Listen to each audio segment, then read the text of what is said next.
Now on the APEC VIP hotline, cutting-edge training for the serious athlete, apecgo.com. The results show when the athletes hit the field. With us now, the Big 12 insider from rattleandhumpsports.com, Kevin Lonnquist. How you doing, Mr. Lonnquist? I am doing fine, Mr. Houston. How are you doing? Doing very well. Thank you very much for coming on with us. Let's talk about recruiting. I read your column on Rattle and Hum this week, and you made the point that we've been talking about. It used to be that Texas would walk in and say, I want you and you and you and you and you, and then everybody else could kind of have what's left. That's not happening anymore.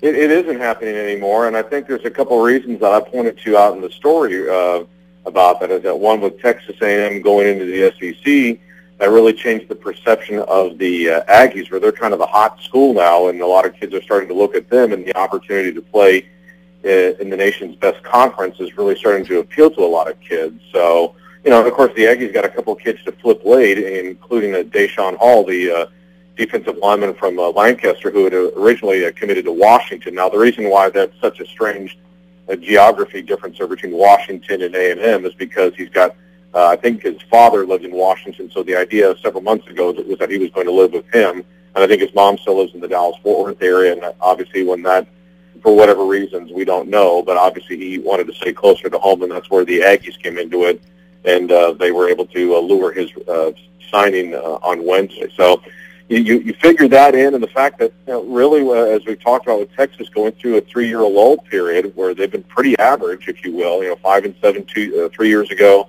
8-5 last year, then a 9-win season this year. It all kind of comes together. I mean, this is what you get. And they could have signed more, but they lost a lot of kids toward the end, where they lost a running back by the name of Dontre Wilson, who from DeSoto, who wound up signing with Ohio State, and then they lost a battle to Baylor, which TCU was involved in, a defensive tackle out of Waco by the name of Andrew Billings, who was one of the nation's 150 best players, or 250 best players, if you will, and he announced on Tuesday he would be signing with the Bears. So when you look at some of the things that Texas lost, where they just could not get in there and make an impact on kids, and of course the rap, as we've talked about on several shows before, Bryan, where the Longhorns have just not shown a consistent pattern of really getting the maximum out of their players, that's starting to bear some fruit. And I think that's really starting to make an impact as to how, and it's being used against them. And so it's interesting to see what happens here. I know that Mac Brown came out the other day saying, well, if a kid commits to us, we're going to tell him that he can't, look around anywhere else, or else we're going to not honor the commitment. I'm like, well, that's a two-way street, Mac, because if you do that and then you start poaching on somebody else's kid, then you've just become a hypocrite on that respect. So, I mean, it's something that I know he's frustrated. The staff was frustrated. They closed very soft, and so they need to win, Bryan. They just need to have a big season in 2013 in order to get back to where they think they should be, like they were in the mid-2000s. Well, the good news is they've got, 3 guys they lost off of this team this year. I mean, they're going to have a lot of people returning next year. I guess that's good news. I mean, you would think that a year's experience going in would be good. But I agree with you. And talking to some folks down in Austin, the one thing they got to do next year, if they want to get this thing turned around, they got to do 2 things. They got to beat the heck out of Oklahoma, and they got to win the conference. Yeah, you just nailed it. And if you're going to do that, then you better get that offensive line figured out in a hurry, because that's, as we've talked about before, that's the worst unit on this team. And they were so bad that the running game, when you have 3 or 4 talented running backs, like we've discussed with Jonathan Gray, Joe Bergeron, and Malcolm Brown, and neither of those guys rushed for 1,000 yards. Of course, Brown was hurt with the ankle issue. But when neither of those guys have an opportunity to get near 1,000 yards, there's a problem. I mean, that's a serious problem there. And it just, I think the interesting thing about, if you look at Texas and if you look at Alabama, unrelated, if you will, is the fact that those 2 teams really show you how important it is to be good in the trenches on both sides. I mean, if you're really good on the defensive line and really good on the offensive line, you can do whatever you want. And if you're really struggling on either side, you're going to be very limited in what you can accomplish. And Texas's offense was so up and down this year that their offensive line was primarily the culprit, in addition to some inconsistent quarterbacking play. And Oklahoma to go 10-2, that's got to be the most unheralded 10-2 season I think I've ever seen. Yeah. I mean, so just blah. 10-3 actually, but let's throw in that Aggie loss in there too. The 10-3 because they lost. Yes, I'm sorry. Good. Yeah, that's okay. But seriously, yeah, it was one of those seasons with Oklahoma, like we talked about, that they just kind of had that. They're 10-3, but what did you really do this year? And that's kind of been their issue, is that when Oklahoma has played in some of these stand-up games, they haven't delivered. I don't even know if you can count the Texas game as being a stand-up game because they've owned that series. So the bloom was off the rose of that game a little bit. So people are now looking like, okay, well, you thumped Texas, but Texas has been pretty average the last few years. So what are you going to do now when it comes to these big games? And Oklahoma's pretty much kind of assumed the fetal position in several of these games. And, they had, what was really interesting, Bryan, about the final few weeks of the recruiting season, because I follow it pretty closely for obvious reasons. But the thing is, I noticed that there were not a lot of great or deep. The class was not deep in offensive and defensive linemen. There was an offensive lineman that had out of a junior college out in Arizona who had soft committed to Baylor about 4 or 5 weeks ago. Maybe it was about 3 or 4 weeks ago or whatever it was. And then it was a soft commit, but he still was going to take his visits, and he was going to go to Tech, which he did, but he stuck with Baylor, and then he was going to go to West Virginia. And then all of a sudden, Oklahoma comes in out of nowhere and offers him and brings him into Norman for the final visit last week, and he winds up switching to the Sooners.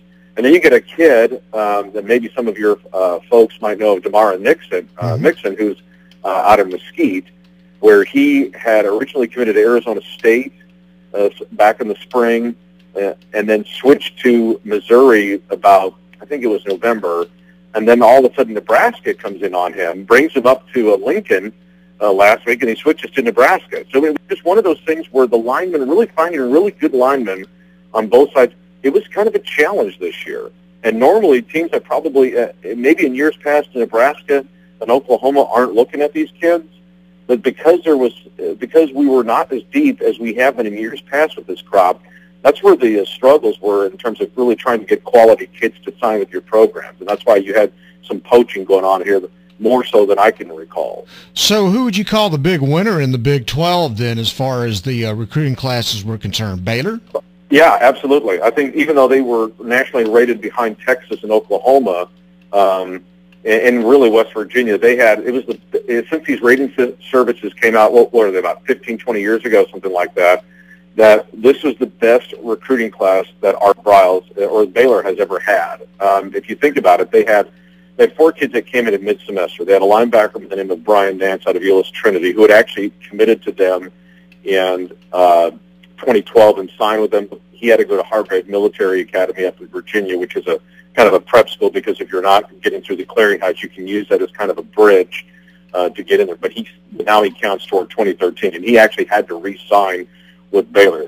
So he's a 4-star kid. He's a really good-looking athlete, too. He had a knee injury last year, but he seems to be good to go. And there's a chance he actually could wind up playing defensive end for him. He's that physical, and he's got that kind of body size. Then they have a really excellent wide receiver by the name of Robbie Rhodes out of Fort Worth Southwest, who I just saw a basketball video of him yesterday when he had a steal and breakaway dunk, and the kid can get up. He's an exceptional athlete, really good hands, great body control. He's going to be a playmaker for them, if not next year, but maybe in the next couple of years. And then Andrew Billings, as we mentioned, the defensive tackle. Art Briles said something in his post-game, or I should say his signing day press conference, about saying that it's harder to find defensive tackles than it is quarterbacks.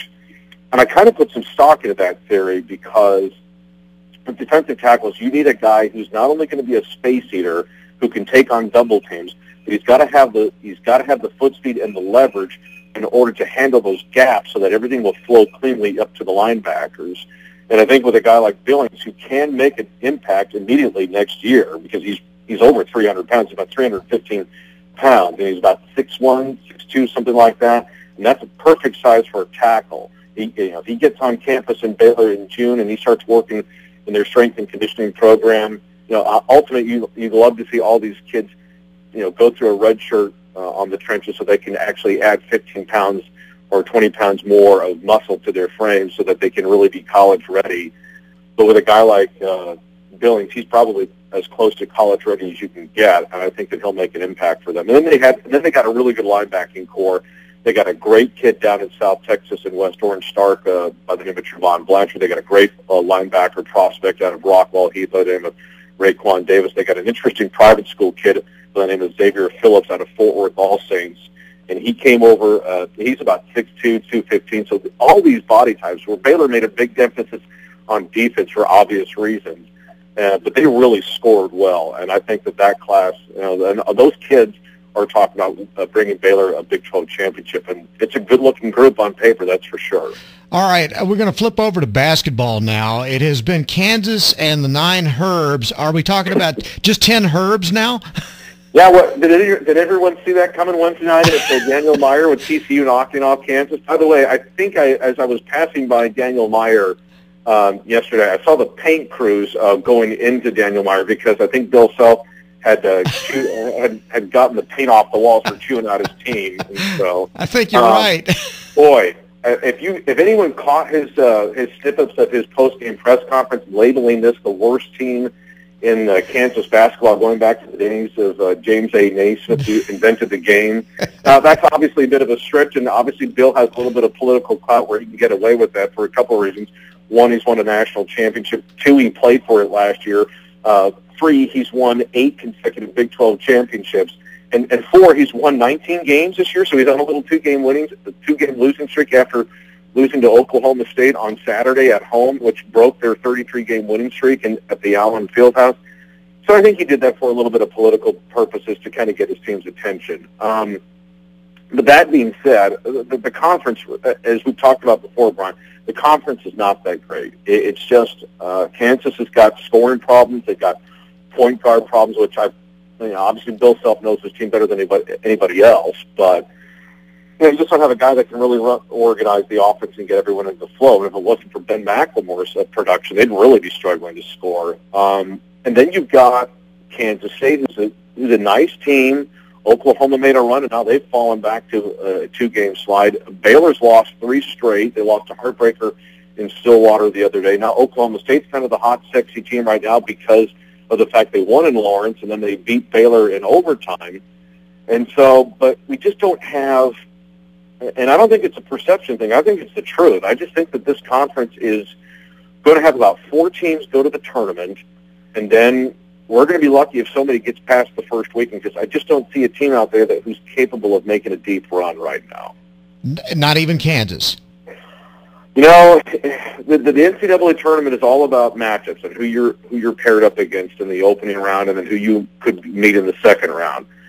So I don't think Kansas can get through, but there's a chance, again, if they get the right breaks and if they get the right seed. I mean, I would think at this point Kansas could be at 2.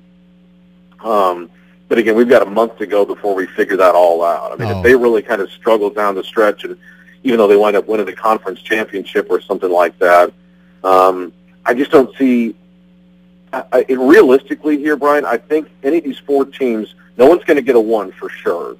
But Kansas has got an outside shot at a 2, but if they kind of keep bumping along like this, they could drop to a 3. Yeah. I mean, they really have, hit the skids. I mean, that loss to TCU, it's one thing to lose to Oklahoma State. I mean, that happens, but that loss to TCU is horrendous. Oh, and it hurts the conference. Now, yeah. Now, give credit to TCU. I mean, they never trailed in that game. That's the shocking thing about it. That they led the whole way, and they led by as many as 16 points. It was interesting because I was running some errands. I listened to the start of the game on the radio, and it was 10-2 TCU. And I'm like, we're 3 minutes into it. We'll see how this kind of flips around. And then I wound up doing something, and then I turned it back on, and TCU's up by like 10 or 12 or whatever it was. I'm like, I said, my gosh, they're going to win this game.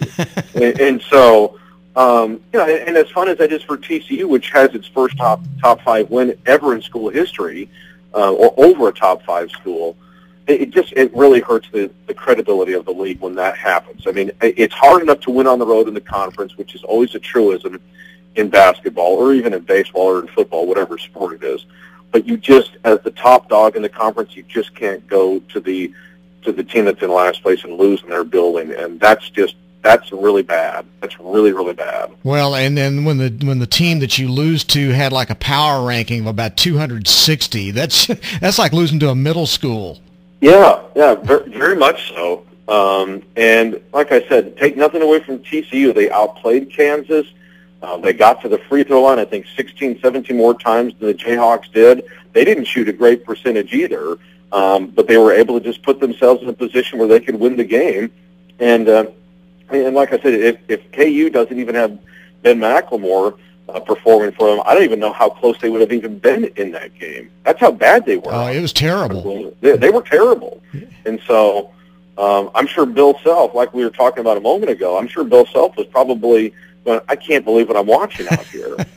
So I'm sure that since then that we've had a little bit of a come to Jesus moment with his team regarding that. I would imagine so. Yeah, probably more than one too. It was rough. It was rough. I'm sure he probably thought that he would have their attention after the loss to Oklahoma State. But I'm sure, here's the thing about kids. When you look at kids aren't stupid. I mean, when they look at the standings and they say, "Oh, we have to go to Fort Worth." No big deal. They're awful. And if you take somebody lightly, then you get what you deserve. And now the Jayhawks have to go to Norman on Saturday and play the Sooners, whom they just beat a couple weeks ago. So we'll see what happens, how the Jayhawks react to this, because they have this road trip coming up. Crazy basketball year, Kevin, no question. Hey, thanks very much, buddy. I appreciate it. Always a pleasure, Bryan. You have a great weekend. Good talking to you. Kevin Lonnquist from the RattleandHumSports.com, the Big 12 Insider, on Bryan Houston Sports Radio Live on 99.3 Talk FM.